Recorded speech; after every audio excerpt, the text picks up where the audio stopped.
ನಮ್ಮ ಪಾಪುಗೆ ಕಿವಿ ಚುಚ್ಚೋಕ್ಕೆ ಅಂತ ಹೇಳ್ಬಿಟ್ಟು ಓಲೆನ ತೊಗೊಂಡು ಬಂದಿದ್ದೆ. ತುಂಬ ದಿನನೇ ಆಗಿಬಿಟ್ಟಿತ್ತು. ಮಧ್ಯದಲ್ಲಿ ಆಷಾಢ ಬಂದುಬಿಡ್ತಲ್ವ, ಹಾಗಾಗಿ ಕಿವಿ ಚುಚ್ಚೋಕ್ಕಾಗಿರಲಿಲ್ಲ ಅಂತ ಹೇಳಿಬಿಟ್ಟು ಇವತ್ತು ಕಿವಿ ಚುಚ್ಚಿಸ್ಕೊಂಡ್ವಿ.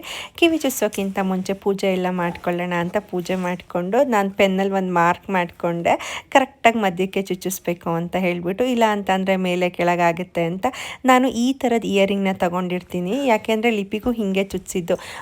ಕೊಂಡ್ಲಿ ಥರ ಹಾಕಿಸ್ಬಿಟ್ರೆ ಮಕ್ಕಳಿಗೆ ಬಟ್ಟೆ ಚೇಂಜ್ ಮಾಡುವಾಗ ಎಲ್ಲ ಏನಾಗುತ್ತೆ, ಒಂಥರ ಬಟ್ಟೆಲಿ ಸಿಗಾಕೊಳ್ಳೋದು, ಮತ್ತು ಕೈಗೆ ಮಕ್ಕಳು ಎಳ್ಕೊಳ್ತಾರಲ್ವ, ಆವಾಗ ರಕ್ತ ಬರೋದು, ಗಾಯ ಆಗೋದು ಆಗುತ್ತೆ. ಹಾಗಾಗಿ ಲಿಪಿಗೂ ಅದನ್ನೇ ಹಾಕ್ಸಿದ್ದೆ, ಇವಳಿಗೂ ಇದೇ ಥರ ಹಾಕ್ಸಿದ್ದೀನಿ. ಆ್ಯಂಡ್ ಇದು ಒಂದು ವೈಟ್ ಸ್ಟೋನ್ ಥರ ಇರುತ್ತೆ. ಇದನ್ನು ಕೂಡ ಹಿಂದೆ ಸುತ್ತುತ್ತಾರೆ, ಮತ್ತು ನಾವು ಒಂದು 5 ಇಯರ್ಸ್ ಆದಮೇಲೆ ನಾವು ಇಯರಿಂಗ್ನ ಚೇಂಜ್ ಮಾಡ್ಬೋದು. ಬಟ್ ಇದನ್ನು ಕಟ್ ಮಾಡಬೇಕು, ಮೂರನ್ನು ಕೂಡ ಕಟ್ ಮಾಡೇ ಹಾಕ್ತೀವಲ್ವ, ಅದೇ ಥರನೇ. ಸೊ ನಿಮಗೂ ಏನಾದರೂ ಇದು ಹೆಲ್ಪ್ಫುಲ್ ಅಂತ ಅನಿಸಿದ್ರೆ ಈ ಥರ ಇಯರಿಂಗ್ ಚುಚ್ಚಿದ್ರೆ ಮಕ್ಕಳು ಯಾವುದೇ ರೀತಿ ಹೇಳ್ಕೊಳ್ಳೋದು, ಗಾಯ ಮಾಡ್ಕೊಳ್ಳೋದು ಮಾಡಲ್ಲ.